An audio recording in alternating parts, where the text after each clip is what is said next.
आज की कुछ अपडेट है सीबीएसई टर्म 1 के 10th एंड 12th एग्ज़ाम से रिलेटेड, जिसमें भी कि आपको ओएमआर सीट को कैसे फिल करना है, बबल्स को कैसे सर्कल करना है, कौन कौन सा क्वेश्चन स्किप करना है and sample copy of OMR आपको दिखाई जाएगी। इसमें आपको दिया गया है कि only blue and black ball point is used. आपको ब्लू और ब्लैक बॉल पॉइंट ही यूज करना है। एक और बात कि आपको पेंसिल का यूज नहीं करना है। यदि आप पेंसिल का यूज करेंगे तो आपकी ओएमआर को रिजेक्ट किया जा सकता है और आपके खिलाफ एक स्ट्रिक्ट एक्शन ली जा सकती है। तो ये थी कुछ गाइडलाइंस। में इन गाइडलाइंस को कुछ डिटेल में बता दे रहा हूँ जो सीबीएसई ने इशू की हुई है। ये है, आपको ऐसी कुछ दिखेगी। यहाँ पे आपका अनुक्रमांक होगा और यहाँ पे आपको रोल नंबर लिखना होगा, डेट एंड टाइम, और आपको जो भी है यहाँ पे आपका सेंटर कोड होगा। आपका सेंटर कोड आपके ओन स्कूल में भी हो सकता है और आपका अदर में भी हो सकता है, कहीं भी आपका एग्जाम सेंटर हो सकता है। नेक्स्ट है आपको अपना नाम, फादर्स नेम, विद्यालय का कोड और नेम। ये आपको कंप्लीट ऑटो फिल रहेगा, ये आपको फिल नहीं करना होगा। और आपको ये कुछ सैंपल हैं कि आपको यदि क्रॉस और सर्कल इस कुछ नहीं लगाना, सिंपली आपको बबल्स को ऐसे फिल करना है।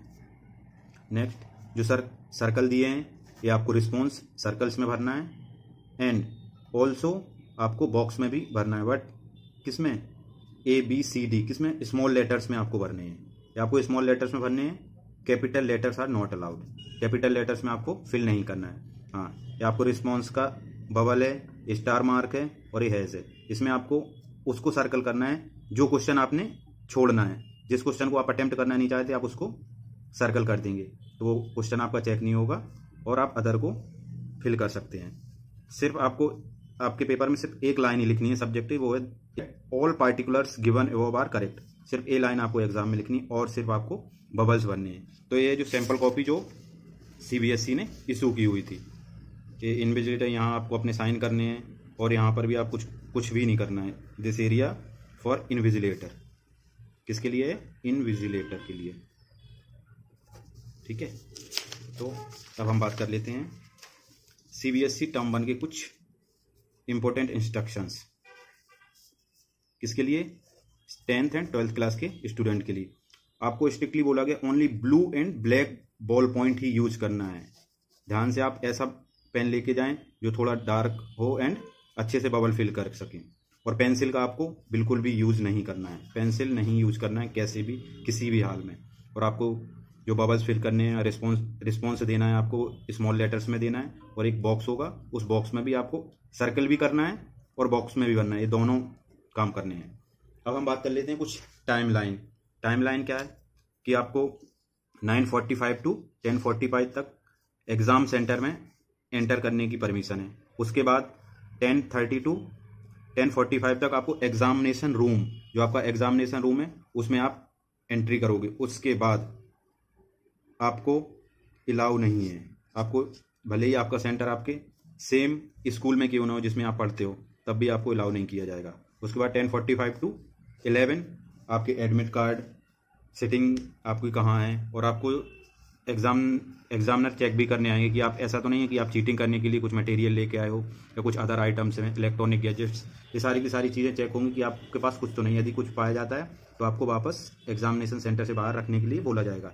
इसलिए आपको जो बैंड आइटम है उन सबको नहीं ले जाना है। और आपका 11 टू 11:10 आपका question paper, OMR seat open की जाएगी और उसका डिस्ट्रीब्यूशन किया जाएगा। मोस्ट इंपोर्टेंट, आपको 11:10 टू 11:30 11:30 तक आपको रीडिंग टाइम है। Reading time, not a writing time. आपको इस टाइम में लिखना कुछ भी नहीं है, सिर्फ आपको रीडिंग टाइम है। इंस्ट्रक्शन आपको सीबीएसई की तरफ से गिवन है। और आपका जो एग्जामिनेशन ड्यूरेशन है वो आपका होगा 1.5 आवर, मीन्स 90 मिनट का। नेक्स्ट है आपको, अब आपको लग रहा होगा कि हम तो चीटिंग कर सकते हैं, ऑप्शन फिल करना है तो इजीली आप इशारा करके चीटिंग कर सकते हैं। बट चीटिंग नहीं कर सकते, बिकॉज सीबीएसई ने बोला कि हम एक रूम में ओनली 12 स्टूडेंट को ही अलाउ सिट कर पाएंगे। 12 स्टूडेंट ही एक रूम में बैठ पाएंगे। और आपका सेंटर कहाँ हो सकता है? आपके अपने स्कूल में भी हो सकता है, आपका अदर किसी स्कूल में भी हो सकता है। तो टाइमली आपको पहुंचना है। एंड आपका जो फ्लाइंग स्क्वाड है, जैसे कि आपने सुना है ना कि आपका एग्जाम कंडक्ट हो रहा है और बाहर से फ्लाइंग स्क्वाड, एक टीम होती है जो कि एक राउंड पर रहती है। वो कभी भी आपके एग्जामिनेशन सेंटर पर पहुंच सकती है और चेक कर सकती है कहीं वहाँ पे चीटिंग तो नहीं हो रही है और मिसकंडक्ट तो नहीं हो रहा है, कहीं कुछ भी जो भी है, ये सारी की सारी चेकिंग के लिए एक टीम होती है। उसके बाद इन्विजिलेटर। अब आप सोच रहे हैं कि चलो केमिस्ट्री का, मैथ का पेपर है और मैथ का ही वहाँ इन्विजिलेटर है, तो चलो कुछ क्वेश्चन उससे पूछ लेते हैं, बट ऐसा नहीं। यदि आपका मैथ का पेपर है तो इन्विजिलेटर होगा हिंदी का, कि वो हिंदी सब्जेक्ट पढ़ाता होगा। ऐसा नहीं कि सेम सब्जेक्ट आपका सेम एग्जाम है, कोई इन्विजिलेटर ऐसा पहुंच गया जो उसी सब्जेक्ट का, ऐसा नहीं होगा। सीबीएसई ने साफ बोला है। अब चेकिंग प्रोसेस क्या है आपको पता होगा। चेकिंग प्रोसेस दो तरीके से होगी। फर्स्ट वन इज कि आपकी चेकिंग होगी मैनुअली होगी, जो आप बॉक्स में फिल करोगे ये रिस्पॉन्स, इसको ज़्यादा प्रायोरिटी दी जाएगी। Scanned OMR। अब OMR सेकंड स्टेज में कब चेक होगी, जब किसी स्कूल पे सपोज करो बहुत ही ज़्यादा चीटिंग हुई है, उसमें लोगों ने बहुत कटिंग की है स्टूडेंट्स ने, तब इन सच केस आपकी, इस केस में आपकी सेकंड स्टेज में OMR कंप्यूटर से चेक होगी, अदरवाइज मैनुअली आपकी OMR चेक होगी। और रफ सीट, ऐसा नहीं कि रफ सीट आपको घर लेके जाना है, रफ सीट पर इन्विजिलेटर के साइन होंगी जो कि आपको वहीं जमा करनी है। तो ये सारे के सारे इंस्ट्रक्शन है जो CBSE ने दिए हुए हैं। आप इन इंस्ट्रक्शन को स्ट्रिक्टली फॉलो करें, अदरवाइज आपको प्रॉब्लम हो सकती है। अब बबल कैसे फिल करना है, ये सारी की सारी चीज़ें भी CBSE ने बनाई। ये मैंने आपको बता दिया कि रोल नंबर फिल करना है, ये सब कुछ फिल हुआ आएगा। और सपोज करो अब आपको OMR फिल कैसे करनी है। OMR भरते समय आपको कौन कौन सी, भी आपको ऐसे अपोजिट वे में नहीं जाना है, स्टेप से जाना है। पहले आपको क्या करना है, बबल्स फिल करना है, उसके बाद स्टार पे जाना है, उसके बाद आपको जाना है हैज वाले कॉलम पे। तो कभी भी आप ऐसा नहीं कि आपने पहले हैज वाला फिल कर दिया, फिर आपको लगा नहीं ये तो मुझे आता था, आपने इस पर C फिल कर दिया और यहाँ पर भी आपने C है, तो आपको इसमें कुछ भी मार्क्स नहीं मिलेंगे, आपका रॉन्ग है, आपका 0 मार्क्स मिलेंगे। अब सपोज करो आपको लगता है आप इस वे में गए, आपने A फिल कर दिया, आपको आता है, ठीक है, फिर आपको लगा कि नहीं मुझे ये नहीं आता है, तो आपने इसको कट करके B फिल कर दिया। कट भी नहीं किया, चलो सपोज करो आपने B फिल कर दिया, तो फाइनली आपने यहाँ B लिख दिया, तो आपका क्या ये आंसर चेक होगा, क्योंकि आपको ये कंसीडर, स्टार मार्क कंसीडर किया जाता है।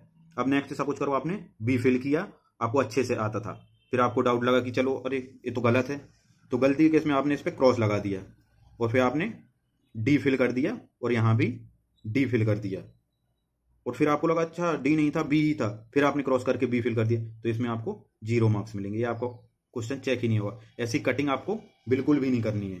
और आपको एक और चीज़ ध्यान देना, सपोज करो आपका ऑप्शन A बिल्कुल करेक्ट था, आपने A फिल कर दिया, लेकिन आपने A को ऐसे बना दिया जल्दबाजी में, आपके पास टाइम नहीं था, तो एग्जामिनर यदि अच्छा होगा तो वो यहाँ पर जाएगा, आपके बबल्स को देखेगा कि अच्छा बच्चे ने ये लिखा है, तो आपको मार्क्स दे देगा। अदरवाइज सिर्फ उसका ध्यान होगा किस पे, स्टार मार्क पे, तो आपको इसको क्रॉस लगा देगा और 0 मार्क्स अलॉट हो जाएंगे। इसलिए आपको प्रॉपर ध्यान रखना है कि इस बॉक्स में अच्छे से फिल करें। जब आप 100% श्योर हो तभी उस बॉक्स में अपना ऑप्शन लिखें। सपोज करो आप लास्ट के फ्यू मिनट्स आपके पास रिमेनिंग है, 1 मिनट, और आपको 4 ऑप्शन भरने हैं, तो आपके पास टाइम नहीं कि आप बबल फिल करो। रेयर केस में आपको ऐसा करना है कि बबल नहीं भरना है और आपके पास सिर्फ कुछ ही सेकंड का टाइम है, तो आप इसमें सिर्फ A B जो भी भरना है फिल कर सकते हैं, तो आपको कंप्लीट मार्क्स मिल जाएंगे। बिकॉज आपको मैनुअल चेकिंग है, तो आपको स्टार मार्क पे फोकस करना है, लेकिन ऐसा नहीं कि आप कंप्लीट में इसमें फिल ना करो, आपको इसमें बबल भी फिल करना है। तो ये सब चीज़ें आपको ध्यान रखनी है। अब आपका एक होता है कि चलो सपोज करो आपको ये क्वेश्चन नहीं आता, तो आपने इसमें क्या किया, छोड़ दिया कि चलो मैं दूसरा ऑप्शन कर लेता हूँ, तो ऐसा नहीं है, दूसरा क्वेश्चन कर लेता हूँ। यदि आपने इसको स्किप कर दिया और यहाँ पर हैश पे मार्क नहीं किया, तो ये आपका क्वेश्चन अटेम्प्टेड माना जाएगा।